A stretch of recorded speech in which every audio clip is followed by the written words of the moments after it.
好15條啦，咁你見到有兩條直線，一條 L1，一條 L2，咁佢哋冇相交點㗎。你諗下兩條線點樣會冇相交點呢？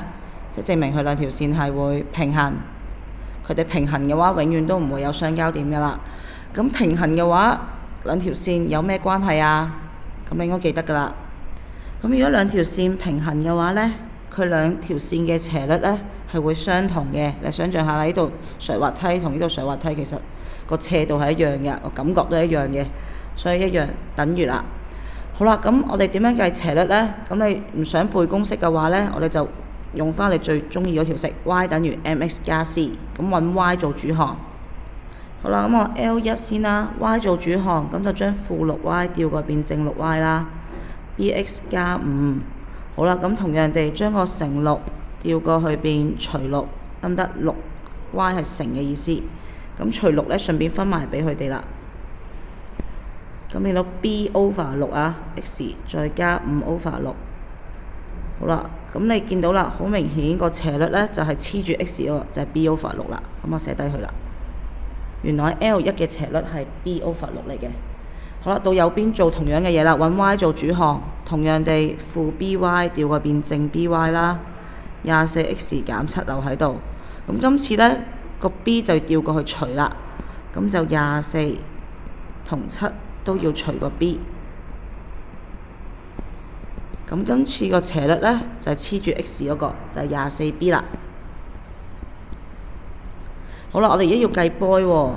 咁你見到分線等於分數等於分數啦。咁其實我哋可以用交叉相乘嘅，即係除 b 調變成 b， 乘6變為除6，即係交叉相乘啦。咁 b 乘 b 咪 b 二次咯。24乘6，咁你篤計數機又好，心算又好，咁就係144。咁大家大個啦，記住二次調過去呢，唔係得一個答案嘅，係有兩個答案嘅，一個正一個負，開方144。咁開方144幾多呢？咁你篤計數機啦，咁你就發覺一個係正12，一個係負12，因為二次方你諗下啦，12嘅二次係144，負12嘅二次都144嘅，因為負乘負會得正嘅，所以有兩個答案 B 嘅話。好，到第16條啦，咁我哋呢，今次個根即係個 x 嘅答案啊，調翻轉佢俾你，原來 x 有兩個答案都得 ，x 係負1/3或者 x 係2/5。咁佢叫你揾翻條二次方程啊，二次方程咪係 ax 二次加 bx 加 c 等於0咯。咁我哋就做翻平時做嘅嘢，就將個答案變成兩個括弧，再等於0。咁除3調過去變成3乘 x 咪 3x 咯，減1調過變加1。同樣地，除2調過去變成2，咁2乘 x 咪 2x 咯，加5調過去變加5。好啦，你會問點解變兩個括弧啊？因為變完兩個括弧拆埋括弧，就係你平時篤 formula 另一個 ABC 嗰條式啦。咁我哋拆括弧啦，3x 乘 2x 咪 6x 二次，跟住繼續拆啦，3x 乘負15x 加 2x， 最尾啦就係減5。好啦，再繼續化簡 6x 二次，之後呢個係減負15加2咪負13咯，再減5，咁你就建立到條二次方程啦。咁 A、B、C 都齊晒，做完。好，17條你見到啦 ，A 同 B 呢係一個未知數啦嚟當。好啦，而家佢就想同你講三畫係代表恒等式，恒等式呢係代表左邊同右邊係會一模一樣嘅。咁就算 y 代咩數字都好呢，咁佢都會一樣噶啦。y 係可以係任何數字嘅。咁如果想做啲題目呢，一定做到嘅就係左右拆括弧咯。我諗大家用彩虹法啦 ，y 乘 y 二次 ，y 乘2y，a 乘 y 加 2a。右邊小心啲啦，二次嘅話呢係代表兩個 y 減2乘埋嘅。咁你都係用彩虹法啦。咁你見到啦，我都拆咗啦 ，y 乘 y 二次 ，y 乘負2 y， 負2乘 y 負2y， 負2乘負2正4。減 B， 好啦，跟住我哋要將啲同類嘅放埋一齊啦。咁你見到呢兩個都有 y 喎，我哋抽個 y 出嚟啦，會睇得舒服啲嘅，清楚啲嘅。抽完 y 就2加 a， 咁呢個照抄。好，同樣地，呢兩個可以計啊嘛，咁就係負4 y。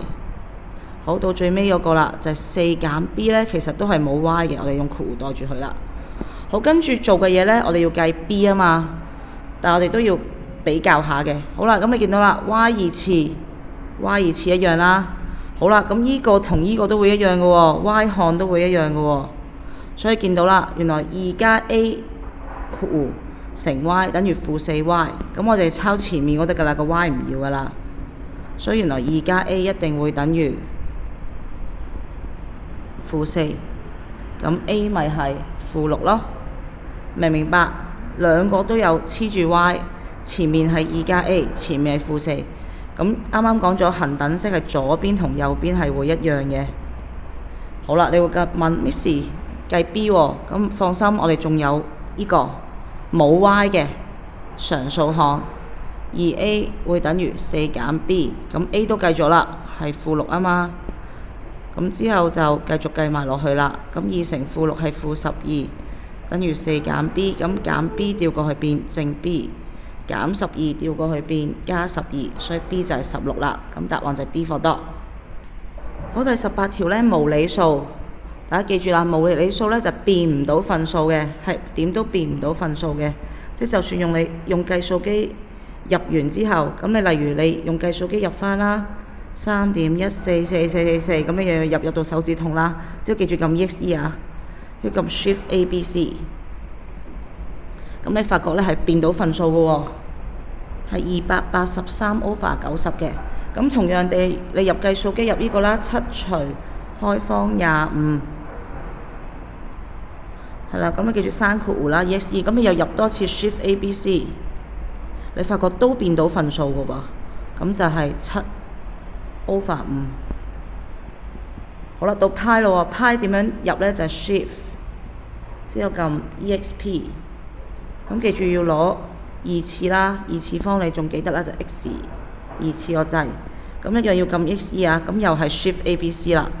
咁今次呢，就算點撳 Shift ABC 呢，佢都變唔到份數，所以呢 C 就係無理數嚟㗎啦，得唔得？佢變唔到份數嘅，狂撳 Shift ABC。咁 D 都變到啦，你用計數機篤嫌呢個撳 XE， 即係你發覺答案就係3。咁3嘅份數咪1/3咯，所以其實佢都係變到份數嘅。咁18條嘅答案就係 C 啦，因為 C 個答案入計數機撳 Shift ABC 呢係變唔到份數嘅。好，第19條啦，兩條線係互相垂直嘅話呢，你諗下啦，如果兩條線係互相垂直嘅話呢，即係成90度啦，咁佢哋斜率有咩關係呢？咁大家要記住啦，垂直嘅話斜率呢係乘埋係負1，所以我哋而家要計佢斜率。咁如果你唔想背公式呢，我哋揾 y 做主項就揾到個 m 㗎啦。咁我哋第一個揾 y 做主項啦，咁就3y 留喺度，將 2x 調過變負 2x， 減 k 調過變加 k。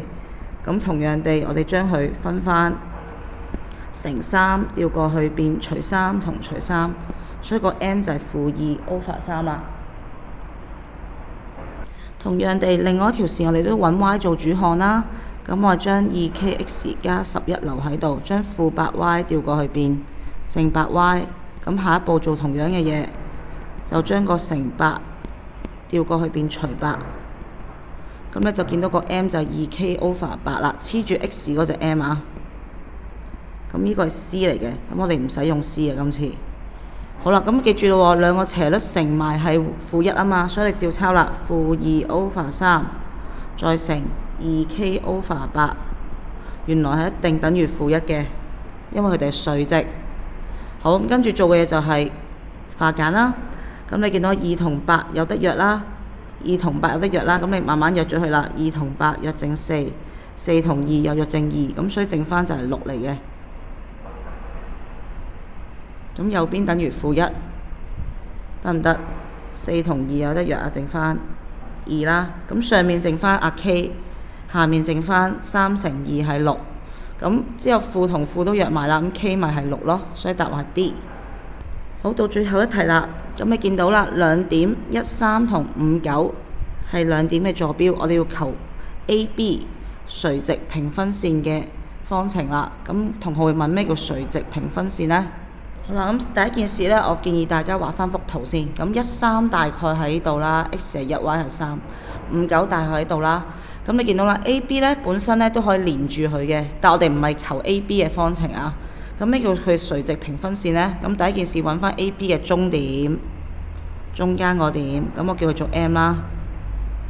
咁跟住將紅色線同埋而家藍色線啦，我哋會同佢攞垂直嘅，得唔得？垂直平分線就係藍色呢條線，我叫佢做 L 啦。好啦，咁我切翻先，等我之後容易啲表達啦。咁 L 呢係 AB 嘅垂直平分線啊，記住我哋而家係揾 L 啊，唔係揾 AB 啊。好啦，咁 M 呢就係 AB 嘅終點，咁我哋要計 L 呢，其實一定要用個 M 㗎。好啦，你諗翻起中三教你啦 ，AB 中間個點點計呢？